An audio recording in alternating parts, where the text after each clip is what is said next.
মুর্শিদ আমার হুজুর ঈশা কি মহিমা জানে, গলার মালা বানায়া ধীরে ধীরে টানে। দেখেছি আমি নাম বলেই দেই, উজানি দরবার সেও যেটা আছে উজানি দরবার, ওখানে জিকিরের সময় পীর সাহেবের উপরে গিয়ে লাফায় পড়ে, একজনের উপর আরেকজন পড়ে চরমুনাই তো এরকম হারাম লাগে। কোন ওয়াহাবি এগুলি না সমালোচনা করে না, সমালোচনা করবো সুন্নিরা, সুন্নি পীর মাশায়েখরা কোথায় কেমনে কি গান গাইছে, গজল গাইছে। ওই যে আমাদের এই দরবারের পীর সাহেব হুজুর যিনি গজলটা গাইছে, মুর্শিদ আমার হুজুর ঈশা কি মহিমা জানে, এটা নিয়ে আমি এটা ব্যাখ্যা দিয়েছি, নিশ্চয় আপনারা শুনেছেন। এরা জানেও না হুজুর ঈশা কেমন লোক, উনি যে একজন কামেল লোক, আল্লাহর ওলি ছিলেন। উনি যে মানুষকে নামাজি বানাইছেন, যুবকদেরকে ছোট বাচ্চাদেরকে আদর করে করে নামাজের দিকে নিতেন, তরিকতের তালিম মুরব্বীদেরকে দিতেন।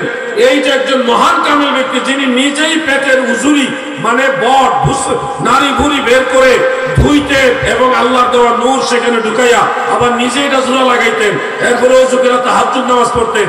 এমন একজন মহান সাধকের নাম হলো হুজুর ঈশা। এটা কি সাধারণ মানুষের কাজ? ওই গজল গাইছে দিকে সমালোচনা, ওরে সমালোচনা করে কর। আর এটা তো একটা সাদ, একজন ওলি আল্লাহ সাদ, এটা বোঝার মতো তো কি আমার হাবিদের নাই। এরা আসছে সমালোচনা করার জন্য। আর এরা যে এই যুবক ভাইরা, মিডিয়ার ভাইরা, আপনারা তো জানেন তাদের বক্তারা স্টেজে বসে হিন্দি ফিল্মের গান গায়। হ্যাঁ, কি গান তো জানিও তো না, বহুত প্যার করতে হয় না, কি গান গায়। এগুলি নিয়ে কোনোদিন ওয়াহাবিরা সমালোচনা করে না। এই জন্য বলবো, হিন্দি নায়িকাদের নাম জন্মের পরে নামই শুনি নাই, সেই নাম তারা তাফসীর কোরআন মাহফিলের মঞ্চের মধ্যে বলে। যখন ধরা খায় যাক আমি অসুস্থ, অসুস্থ হইলে এত বড় নায়িকার নাম তুই মনে রাখলি কেমন? আমরা সুস্থ থাইতেও আমার আল্লাহর কসম আমার নাম মনে নাই। কিতা জানে কইছে নাম আমার মনে নাই। সুস্থ হ্যাঁ কি রাশমিকা মান্দানা, এই এরা অসুস্থ কিন্তু কি কঠিন নাম মুখস্থ রাখছে, আর আমরা সুস্থ নাম শোনার পরও মুখস্থ নাই। আসলে সুস্থ অসুস্থ বিষয় না, ক্যারেক্টারটা হইলো ওই লাইনের। রাগ হইলে রাগ হবে, কিছু করার নাই, সংশোধন হইতে হবে। আপনারা হিন্দি গান গাইবেন মঞ্চে, আবার ইংলিশে গান বানাবেন হিন্দি সুর দিয়া, এতে কোনো দোষ নাই, আইব নাই। আর আমরা মুর্শিদ আমার হুজুর ঈশা কি মহিমা জানে, গলার মালা বানায়া ধীরে ধীরে টানে। গলার মালা বানায় এটা রূপ করত, আদর করে ছোট ছোট বাচ্চাদেরকে নামাজের দিকে নিতেন, যুবকদেরকে ভালোবাসা দিয়ে নামাজের কথা বলতেন। এমন একজন ব্যক্তি এটারই বলছে, গলার মালা বানায়া ধীরে ধীরে টানে। আস্তে আস্তে নামাজের দিকে নেয়, আল্লাহর দিকে নেয়, নবীর দিকে নেয়। বুকার দল তোরা তো জানো না, বলি আল্লাহ সাহেব জানে না, জানে শুধু হিন্দি নায়িকা আর হিন্দি গানের কথা। ঠিক যারা কোরআন এবং সহিহ হাদিসের দোহাই দিয়ে পীর মুর্শিদ থেকে আমাদেরকে জুদা করতে চাচ্ছে, তারা কিন্তু কোরআন এবং সহিহ হাদিসের দোহাই দেয় বটে, সরাসরি তারাও কিন্তু কোরআন হাদিস মানে না, তাদের শায়েখদের মাধ্যমে মানে।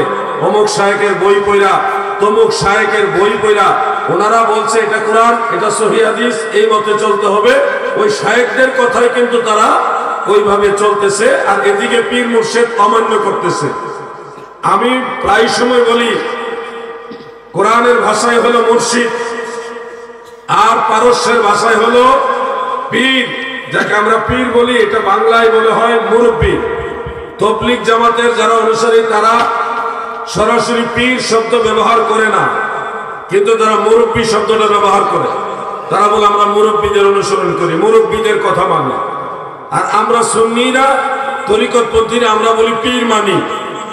আপনি যদি কোরআনের ভাষায় দেখেন, ওখানে বলা হয়েছে মুর্শিদকে মানতে হবে। মুর্শিদ, মুর্শিদ হলো কোরআনের ভাষা। আরব দেশে গেলে বলবে তারা পীর বলবে না, কারণ আরবের ভাষা পীর না। আরবের ভাষায় পীরকে বলা হয় শায়েখ। শায়েখ শব্দটাকে পারস্যের ভাষায় বলা হয় পীর। ভাষার ব্যবধান, কিন্তু জিনিস একটাই। যারা বলছে আমরা শায়েখ মানি, পীর মানি না, এরা আপনাদের ধোঁকা দিতেছে। যাকে শায়েখ বলে তাকেই পীর বলে। শুনুন আমার ভাইরা, আমাদের সুন্নি জামাতের পীর মাশায়েখরা কে কিভাবে জিকির করছে, এটা নিয়ে তারা সমালোচনা ঝড় ওঠায়। কিন্তু তারা যে বাঁশ বাইয়া বানরের মতো প্যান্ডেলের উপরে লটকায় ঝুলে, এগুলা নিয়ে কোনোদিন ওয়াহাবীরা সমালোচনা করে না। শোনেন, জিকিরের অনেক ধরনের প্রকারভেদ আছে, এগুলি নিয়ে আমরা কথা বলি না, অনেকে বুঝবে না, এটাকে মিসগাইড করবে, মানুষের সামনে ভুল ভাবে উপস্থাপন করবে। কোরআন হাদিস বোঝার জন্য একটা ক্যাপাসিটি লাগে, লেখাপড়া করতে হয়, কিছুটা জানতে হবে। ওইটুকু না জানলে আমি যদি ব্যাখ্যাও দেই, তারা বুঝবে না, তারা বলবে ভণ্ডামি সাপোর্ট করতেছি। শোনেন, এই ওয়াহাবি খারিজিরা যেই চরিত্রের, এর চাইতে আমাদের সুন্নি জামাতের তরিকতপন্থী অনুসারীরা আল্লাহর কাছে অনেক দামি মানুষ। আপনারা দেখেছেন কিছুদিন আগে যারা এক সময় বড় বড় ফতোয়া দিত, তারা মসজিদের মধ্যে কি ধরনের আকাম কুকাম করে ধরা খাইছে। এই ধরনের লোকগুলি নিয়ে ওয়াহাবীরা সমালোচনা করবে না, দেখবেন কোনো ওয়াহাবী সমালোচনা করে না, কারণ সবগুলি এক লাইনের, এক চরিত্রের এগুলো। গভীর রজনীতে আপনাদের খেদমতে সংক্ষিপ্ত দুটি কথা বলতে চাই। আপনারা যারা এই দরবার শরীফে এসেছেন, আল্লাহ এবং আল্লাহ রসুলকে পাওয়ার জন্য এসেছেন, আখিরাতে নাজাতের ব্যবস্থার জন্য এসেছেন, জান্নাতে যাওয়ার জন্য এসেছেন, কবরের আযাব হাসরের কঠিন বিচার থেকে বাঁচার জন্য এসেছেন, আল্লাহর মারিফত হাসিলের জন্য এসেছেন। এই যে আশা, এটা মূলত শুধুমাত্র আমাদের ব্যক্তিগত বানানো কোনো বিষয় নয়। আমরা যদি ইসলামের এই 1400 বছরের ইতিহাসের দিকে তাকাই, 4 মাযহাবের ইমামগণ, পরবর্তীতে যত বড় বড় মুস্তাহিদ, মুজাদ্দিদ, মুজাহিদ যারা যারা আসছেন, হাফিজুল হাদিস, তিনারা সবাই কিন্তু পীর মুর্শিদ ওলিয়া উলিয়া মেনেছেন, তাসাউফ মেনেছেন। তাসাউফের বাইরে কেউ ছিল না। এখন এই জামানায় এমন একটা সময় চলতেছে যে পীর মুর্শিদ ওলিয়া উলিয়া এই জিনিসটাকে তারা ভিন্ন দিকে ডাইভার্ট করতে চায়, শিরক এবং বিদআতের ফতোয়া দিয়ে মানুষের মনে এটা আতঙ্ক ছড়াইতে চায়। অথচ আমরা যদি ইসলামের স্বর্ণযুগগুলি দেখি, তারা সবাই পীর মুর্শিদ ওলিয়া উলিয়া মেনেছেন। ইমাম ফখরুদ্দিন রাজি রহমাতুল্লাহ আলাইহি তাফসীরে কবীরের মধ্যে লিখেছেন, ইন্নাহু লা সাবিলুন ইলাল্লাহি তাআলা ইল্লা বিমুআল্লিম ইউআল্লিমুনা মা'রিফাতাহু ওয়া মুরশিদুন ইউরশিদুনা ইলাল ইলমি বিহি। অর্থাৎ আল্লাহ তাআলাকে পাওয়ার জন্য একজন মুআল্লিম ব্যতীত আর কোনো রাস্তা নেই। এই মুআল্লিম আমাদেরকে আল্লাহর মারিফত শিক্ষা দিবে। সেই মুআল্লিম হলো মুর্শিদ, যে মুর্শিদে কামিল আমাদেরকে সে ইলমে মারিফত শিক্ষা দিবেন, সেই মারিফতের দীক্ষা দিবেন। সুবহানাল্লাহ।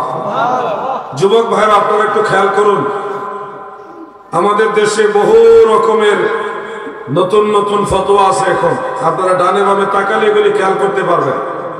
আপনাদেরকে আতঙ্কিত করে ফেলবে, বলবে পীর লাগবে না, তরিকা লাগবে না, মাযহাব লাগবে না, ইমাম লাগবে না, ডাইরেক্ট কোরআন, ডাইরেক্ট সহিহ হাদিস। এগুলি শুনতে আপনাদের কাছে ভালো লাগে এবং শুনতে ভালো লাগারই কথা। কোরআনের কথা বলছে, সহিহ হাদিসের কথা বলছে, এটা তো খারাপ কথা হতে পারে না। কিন্তু এই দোহাই দিয়ে বলছে মাযহাব লাগবে না, ইমাম লাগবে না, পীর লাগবে না, তরিকা লাগবে না, এই যে কথাটা, এটা হলো তাদের উদ্দেশ্য। মনে রাখবেন, আমরা দেখেছি, আমি নাম বলেই দেই, উজানি দরবার শরীফ যেটা আছে, উজানি দরবার, ওখানে জিকিরের সময় পীর সাহেবের উপরে গিয়ে লাফায় পড়ে, আরেকজন পড়ে চোর বলেই তো এরকম কোনো ওয়াহাবী এগুলি না সমালোচনা করে না। সমালোচনা করবো সুন্নিরা, সুন্নি পীর মাশায়েখরা কোথায় কেমনে কি গান গাইছে, গজল গাইছে। ওই যে আমাদের এই দরবারের পীর সাহেব হুজুর তিনি গজলটা গাইছে, মুর্শিদ আমার হুজুরি শাহ কি মহিমা জানে, এটা নিয়ে আমি এটা ব্যাখ্যা দিয়েছি, নিশ্চয় আপনারা শুনেছেন। এরা জানেও না হুজুরি শাহ কেমন লোক। উনি যে একজন কামেল লোক, আল্লাহর ওলি ছিলেন। উনি যে মানুষকে নামাজি বানাইছেন, যুবকদেরকে, ছোট বাচ্চাদেরকে আদর করে করে নামাজের দিকে নিতেন, তরিকতের তালিম মুরব্বীদেরকে দিতেন। এই যে একজন মহান কামেল ব্যক্তি, যিনি নিজেই পেটের উজুরি মানে বট নারী ভুড়ি বের করে ধুইতেন এবং আল্লাহর দেওয়া নূর সেখানে ঢুকাইয়া আবার নিজেই রাজুলা লাগাইতেন, এরপরে যুবকেরা তাহাজ্জুদ নামাজ পড়তেন। এমন একজন মহান সাধকের নাম হলো হুজুরি শাহ। এটা কি সাধারণ মানুষের কাজ? ওই গজল গাইছে দেখে সমালোচনা, ওরে সমালোচনা করে কয়। আর এটা তো একটা শান, একজন ওলি আল্লাহর শান, এটা বোঝার মতো তো জ্ঞান ওয়াহাবিদের নাই। এরা আসছে সমালোচনা করার জন্য। আর এরা যে এই যুবক ভাইরা, মিডিয়ার ভাইরা, আপনারা তো জানেন তাদের বক্তারা স্টেজে বসে হিন্দি ফিল্মের গান গায়। হ্যাঁ, কি গান তো জানিও তো না, বহুত প্যার করতে হয় না, কি গান গায়। এগুলি নিয়ে কোনোদিন ওয়াহাবিরা সমালোচনা করে না। এই জন্য বলবো, হিন্দি নায়িকাদের নাম জন্মের পরে নামই শুনি নাই, সেই নাম তারা তাফসীর কোরআন মাহফিলের মঞ্চের মধ্যে বলে। যখন ধরা খায় যাক আমি অসুস্থ, অসুস্থ হইলে এত বড় নায়িকার নাম কি মনে রাখলি কেমন? আমরা সুস্থ থাইতেও আমার আল্লাহর কসম আমার নাম মনে নাই। কিতা জানে কইছে নাম আমার মনে নাই। সুস্থ, হ্যাঁ কি রাশমিকা মান্দানা, এই দেখেন এরা অসুস্থ কিন্তু কি কঠিন নাম মুখস্থ রাখছে। আমার সুস্থ নাম শোনার পর মুখস্থ নাই। আসলে সুস্থ অসুস্থ বিষয় না, ক্যারেক্টারটা হইলো ওই লাইনের। রাগ হইলে রাগ হবে, কিছু করার নাই, সংশোধন হইতে হবে। আপনারা হিন্দি গান গাইবেন মঞ্চে, আবার ইংলিশে গান বানাবেন হিন্দি সুর দিয়া, এতে কোনো দোষ নাই, আইব নাই। আর আমরা মুর্শিদ আমার হুজুর ঈশা কি মহিমা জানে, গলার মালা বানায়া ধীরে ধীরে টানে। গলার মালা বানায় এটার উপকর্ষ আদর করে ছোট ছোট বাচ্চাদেরকে নামাজের দিকে নিতেন, যুবকদেরকে ভালোবাসা দিয়ে নামাজের কথা বলতেন। এমন একজন ব্যক্তি এটারই বলছে, গলার মালা বানায়া ধীরে ধীরে টানে। আস্তে আস্তে নামাজের দিকে নেয়, আল্লাহর দিকে নেয়, নবীর দিকে নেয়। বুকার দল তোরা তো জানো না, বলি আল্লাহ সাল জানে না, জানে শুধু হিন্দি নায়িকা আর হিন্দি গানের কথা। ঠিক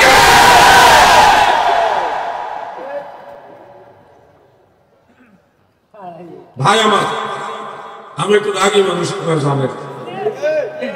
গলা জোর আওয়াজ বেশি হয়ে গেলে আমরা রাগ করেন না। আমি শুধু এটুকু বলবো, সুন্নি জামাতের যারা আছে আলহামদুলিল্লাহ ওয়াহাবিদের চেয়ে 1000 গুণ ভালো, 1000 গুণ আরো বেশি গুণ ভালো। একজন আল্লাহর ওলি, একজন মুর্শিদে কামিল, তার সোহবত ছাড়া আপনি কিভাবে মঞ্জিলে মাকসুদে পৌঁছবেন? তাফসীরে রুহুল বায়ানের মধ্যে আল্লামা ইসমাইল হাক্কি রাহমাতুল্লাহ আলাইহি দেখেন, লা ইয়াহসিলু ইল্লা বিল ওসিলা, আল্লাহ তাআলাকে ওসিলা ছাড়া হাসিল করা যায় না। সেই ওসিলা কারা? সেখানে লিখেছেন মাশায়েখুশ শরিয়া ও মাশায়েখুত তারিকা, যারা শরীয়তের মাশায়েখ এবং তরিকতের মাশায়েখ, তারা হলো সেই ওসিলা যারা আল্লাহ এবং আল্লাহর রাসূলকে পাওয়ার জন্য আপনাকে সহযোগিতা করবে। জগতের বড় বড় মুফাসসিররা ওলি আল্লাহ পীর মুর্শিদ মানে, আর আমাদের যুবকদেরকে বলে পীর মানা যাবে না, ওলি মানা যাবে না। পীর মানলেই তো মানুষ আল্লাহ আল্লাহ হয়, মানুষের প্রতি দরদি হয়, জঙ্গি হয় না। পীর মুর্শিদ যারা মানে তারা সন্ত্রাস হয় না, তারা বছরে বছরে মিলাদ পড়ায়, মাহফিল দেয়, দিয়ে মানুষের খাওয়ায়। কথা ঠিক কিনা ভাই?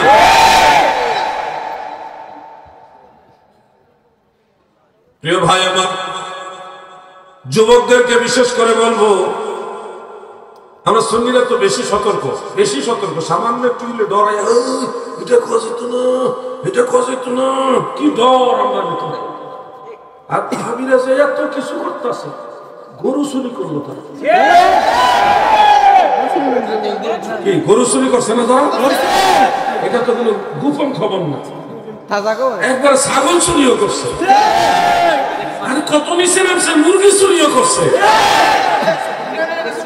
বিরিয়ানি ডেক চুরি করছে। এগুলো জাতীয় চুরি।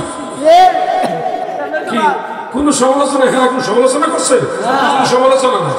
আমরা কোন দরবারে বিরিয়ানির গুস্ত কম দিছে, এটা নিয়ে সমালোচনা। কত সতর্ক আমরা, বিরিয়ানির গুস্ত কম হইল কেন? আর হ্যাঁ, গরু চুরি করে আমরা জিতেছে, কোন সমস্যা নাই, সমালোচনা নাই। এই জন্য তাদের চেয়ে আমরা সুন্নিরা খারাপ না ভালো?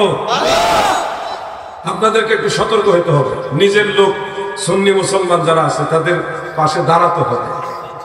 অনেক সময় আমরা কিন্তু বুঝি না, না বুঝেই ওয়াহাবিদের পক্ষে সাফাই খাওয়া শুরু করি। খবরদারি করা যাবে না, আল্লাহর ওয়াস্তে বলছি, মনোযোগ দিয়ে শুনবেন। আকীদার বিষয়ে কাউকে ছাড় দেওয়া যাবে না। এটা নিজের লোক ভুল করলো ধরা লাগবে, নাইলে কিন্তু সে বিভ্রান্ত হয়ে যাবে। কিন্তু আমলি ব্যাপারে কারো আমল বেশি কারো আমল কম, এসব ক্ষেত্রে কিন্তু ওয়াহাবিদেরকে আপনি কোনো যদি গেম দেন, ওয়াহাবিদেরকে যদি আপনি ফিডব্যাক দেন, তাহলে কিন্তু সমস্যা, সুন্নিও দুর্বল হবে। ভাই আমার, অনেক জিকির যেমন আমি অনেক সময় বিরোধিতা করি এবং সংশোধনের জন্য বলি, জিকিরের জন্য যে উচ্চারণগুলি রয়েছে, কালবি জিকির কিন্তু আছে, নিয়ম আছে। আমি সম্ভবত 2 বছর না 3 বছর আগে এই দরবারে জিকিরের একটা ব্যাখ্যা দিছিলাম। আপনারা কিন্তু এই জগৎই না, আমরা শুনেনি না। ওই কোন সময় গান একটা টান দিব, এটা মজা লাগবে এসে। আমাদের যে কথাগুলি তাত্ত্বিক কথা, দালিলিক কথা, এগুলি নোট করবেন, ব্রেনের মধ্যে সজাগে গ্রহণ করবেন। তাহলে আলাউদ্দিন জিহাদি এসে বারবার ওয়াজ করা লাগবে না। প্রত্যেকে আলাউদ্দিন জিহাদি হয়ে বাতিলকে প্রতিরোধ করে দিতে হবে।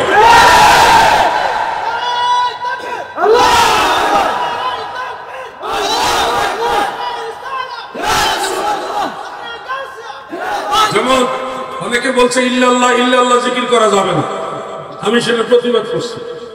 ইল্লাল্লাহ জিকির করা যাবে যাবে না এই কথা সঠিক না, বরং ইল্লাল্লাহ জিকির করা যাবে এটাই সঠিক। তারা ধোঁকা দিবে আপনাদেরকে, বলবে ইল্লাল্লাহ মানে আল্লাহ ছাড়া, আল্লাহ ছাড়া। এটা আবার কেমন জিকির?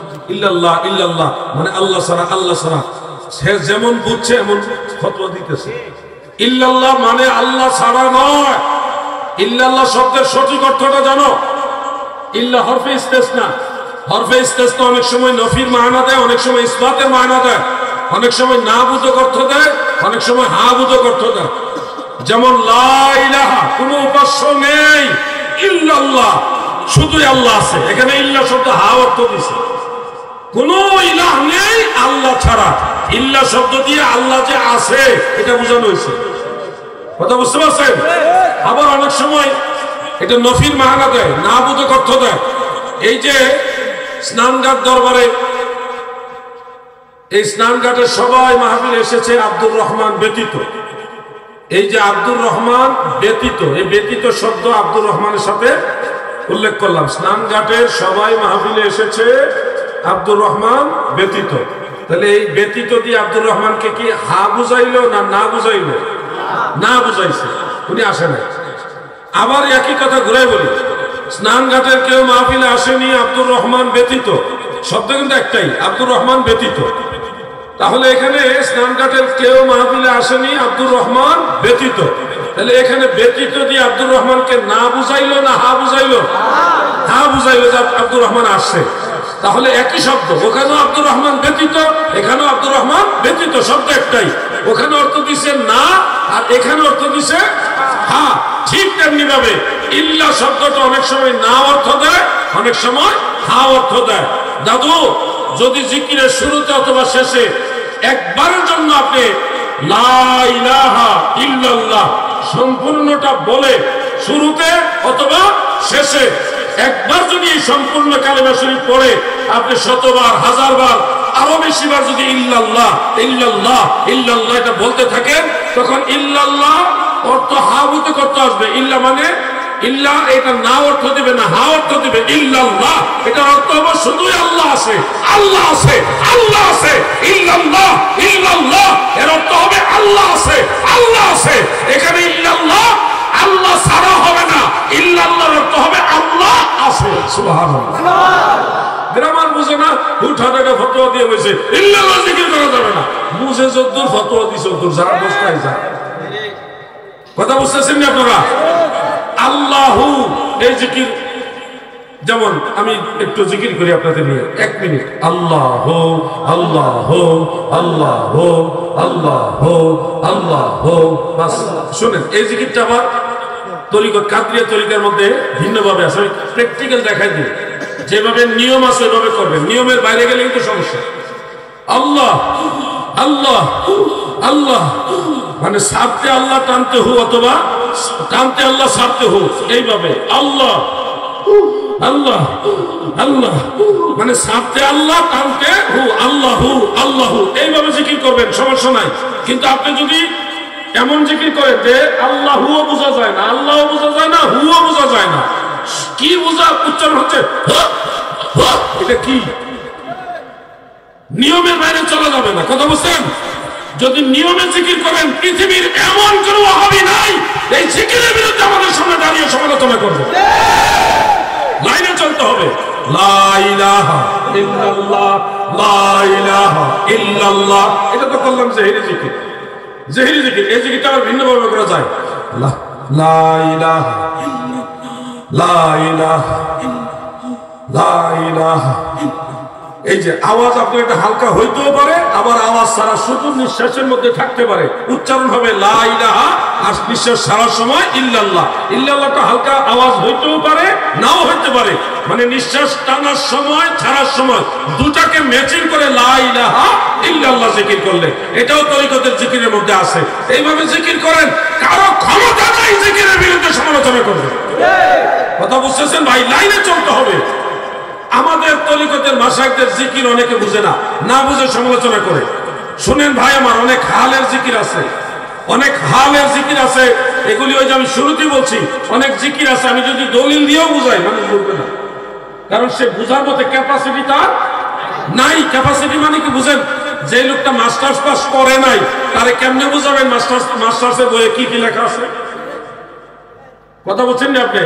আপনি যদি একটা রসায়নের সূত্র বললেন, রসায়নের একটা সূত্র বললেন, আপনার কাছে তো ইজি, আপনি তো সাবজেক্টের স্টুডেন্ট, রসায়নের সূত্র বললেন, আপনি বুঝলেন, যারা এই জগতের এই ক্লাসে তারাও বুঝলো, কিন্তু যে 5 পাস সে রসায়নের সূত্র বুঝবো? এই জন্য অনেক বিষয় আছে ঠিক, কিন্তু বুঝার জন্য ক্যাপাসিটি লাগবে। ক্যাপাসিটি যাদের নাই তারা বুঝবে না। আর আমাদের একটু দায়িত্বশীল হতে হবে, যারা বুঝে না, তারা যেই জিকির যেখানে বুঝবে না সেখানে ওই জিকির করা যাবে না, ফিতনা হবে। কথা বুঝতে পারছেন আপনারা? খাস মজলিস, আম মজলিস। শুনুন দাদু, আল্লাহ পাকের অশেষ দয়া, মদিনাওয়ালার ওসিলায় আমরা সুন্নি জামাতের আলেম যারা আছি, অনেক বড় না হতে পারি, অনেক বেশি জ্ঞানওয়ালা না হতে পারি, ছোট হতে পারি, দুর্বল হতে পারি, কিন্তু বুকে হাত দিয়ে চিৎকার মেরে বলতে পারবো আমরাই নবীর দলে আছি। ঠিক না? আমি মানুষ হতে পারি অতি নগণ্য, যাকে ভালোবাসি তিনি অতি অনন্য, যাকে ভালোবাসি তিনি অতি অনন্য। আমি মানুষ হতে পারি অতি নগণ্য। লাইন ঠিক আছে, বহু পাপী তাপী নাজাত পাবে, কিন্তু ওয়াহাবি খবিজ নবীর দুশমনগুলি ধরা খেয়ে যাবে। বহুত গুনাহগার নাজাত পাবে। মনে রাখবেন এই কথাটা, এই গভীর রজনীতে কথাটা বলে যাচ্ছি, বহুত বড় বড় গুনাহগার নাজাত পাবে, কারণ গুনাহগারের কান্ডারি রাহমাতুল লিল আলামিন। আল্লাহ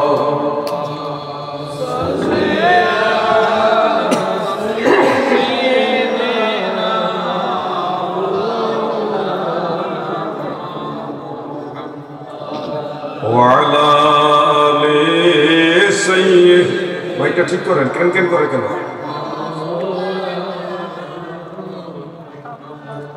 আল্লাহুম্মা সাল্লি আলা সাইয়্যিদিনা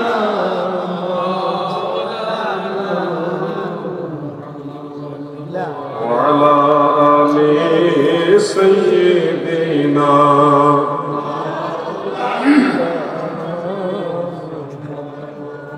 নবীজির ইশকের তীর কলিজায় বিধিল যারো, ছেড়ে দিছে বাড়ি ঘর, সার কইরাছে রোদন। আল্লাহুম্মা সাল্লি মাওলানা মুহাম্মদ ওয়া আলা আলি।